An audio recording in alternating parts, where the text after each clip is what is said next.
yogis et yoginis en herbe, bienvenue pour les rencontres yoga autrement. Et aujourd'hui nous allons répondre à la question de Marie-Claire qui s'intéresse plus particulièrement au mantra. Donc je vais vous énoncer la question de Marie-Claire.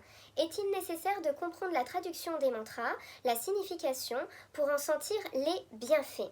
Alors la réponse est non Marie-Claire, il n'est pas nécessaire de comprendre la signification des mantras pour en ressentir les bénéfices. Donc aujourd'hui j'aimerais vous parler un petit peu plus de ce qu'est le mantra qu'on va utiliser notamment dans la pratique du Hatha Yoga qui fait partie intégrante de la pratique du Hatha Yoga qu'on peut utiliser pendant le cours, en début de cours, en fin de cours ou même pendant la pratique des asanas, des postures.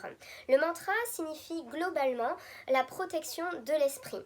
Il est reconnu que le mantra a un effet thérapeutique sur le corps mais aussi sur l'esprit puisque son objectif principal est le fait de canaliser le mental discursif, le fait vraiment de canaliser ce mental qui est très agité, qui est toujours pensif et de l'amener à se concentrer. Donc on cherche la protection véritablement à travers la pratique du mantra. Mais de quoi cherche-t-on à se protéger en tant que yogi et que yogini?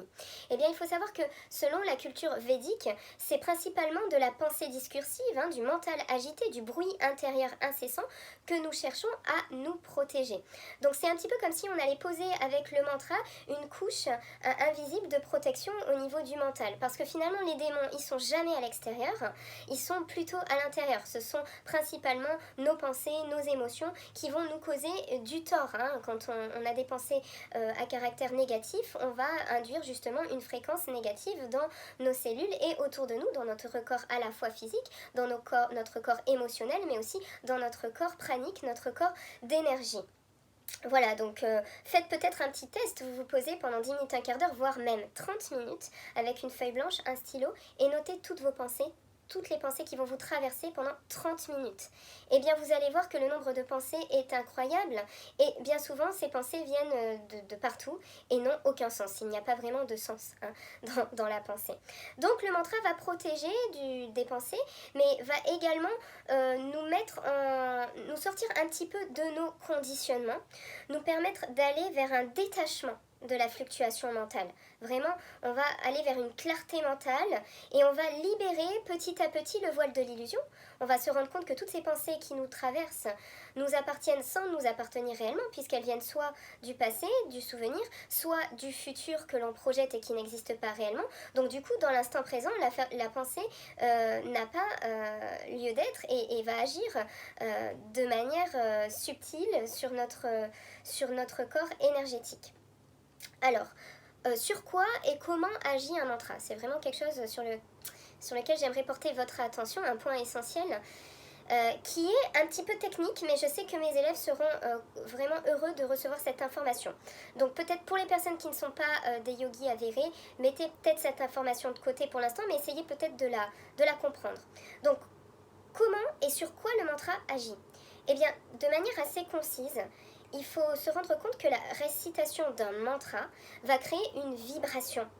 Et cette vibration va entrer en résonance avec les sons sacrés qui sont psalmodiés dans le mantra. Ces sons qui sont répétés, psalmodiés depuis des millénaires par de nombreux yogis, par de nombreux pratiquants du yoga et qui intègrent en fait, qui comprennent différentes qualités, différentes capacités, mais aussi différentes vertus qui leur sont propres selon le mantra qu'on utilise. Et il faut savoir que selon la mythologie hindoue, l'univers est constitué de formes innombrables dont notre corps fait partie. Et ces formes innombrables sont aussi constituées de différentes vibrations. Le fait de répéter des sons sacrés, des sons qui ont une signification particulière, on ne va pas rentrer dans la signification du mantra, c'est pas ce qui nous intéresse aujourd'hui, eh bien on va vraiment ouvrir dans notre corps physique, dans nos corps subtils, dans nos corps éthériques, mais aussi dans notre conscience individuelle, ces vibrations-là. Ces vibrations qui viennent de ces sons sacrés. C'est un petit peu comme si on allait charger notre corps, à la fois physique mais aussi énergétique, de ces sons sacrés, de cette vibration, de cette fréquence qui est très très très haute et très puissante. On va d'une certaine manière créer dans notre conscience individuelle des points d'ancrage et des forces. D'accord? On va vraiment placer des points d'ancrage et des forces dans notre conscience individuelle. On va aller encore un peu plus loin dans le côté théorique, ça c'est surtout pour mes élèves, puisque cette question concerne une élève. Il faut savoir que la psychologie védique nous apprend que notre subconscient dispose d'imprégnation résiduelles. Ces imprégnations résiduelles, on les appelle les samskaras en yoga. Ce sont des prédispositions qui nous viennent soit de vie antérieure, soit de notre vie intra-utérine, mais également de nos expériences de vie actuelles. Donc on appelle ça des samskaras, et pour vous donner une image, c'est un petit peu comme des graines, hein, et ces graines qui vont donner des fruits, et arrivées à maturité, ces graines elles vont avoir des effets dans notre vie. On va créer des habitudes, des schémas de fonctionnement liés à ces samskaras, et on va les réactualiser toujours, on va répéter des schémas, par exemple un schéma addictif, un schéma de manque affectif, un schéma émotionnel, un schéma où on va être dans par exemple la peur de l'abandon, la peur de certaines choses tout simplement. Ces schémas, on va les mettre en lumière grâce à la pratique du mantra.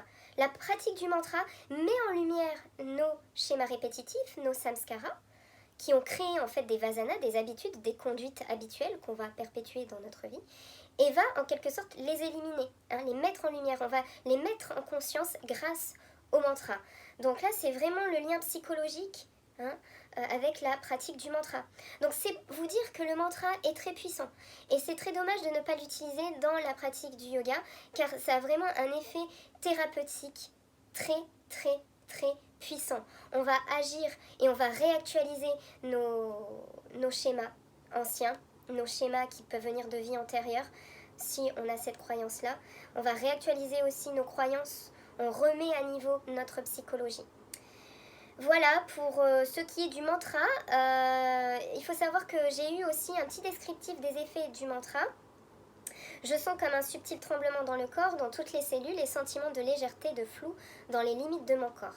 Alors oui, grâce au mantra, on va ouvrir le corps physique, les corps subtils, et on va mettre en vibration. Donc peut-être que ce que mon élève ressent, c'est cette mise en vibration des cellules du corps, hein, qui sont constituées de protons et protons et neutrons, hein, qui sont tous deux constitués d'ions positifs et négatifs, et du coup on va activer, hein, cette énergie là, on va activer le prana aussi, l'énergie pranique dans le corps subtil. Donc cette sensation vraiment de mise en vibration, de tremblement, peut être liée à cette activation de l'énergie dans le corps, d'accord? On met en vibration le corps, les différentes parties du corps. Et le fait d'avoir cette légèreté dans le corps, ce flou, c'est aussi en lien avec l'ouverture finalement de la conscience individuelle de notre corps physique, qui est en lien avec le corps universel ou le soi, et on va rentrer dans un espace beaucoup plus grand, et c'est exactement ce que l'on recherche dans la pratique du yoga, et c'est là qu'on peut voir que le mantra est très très puissant.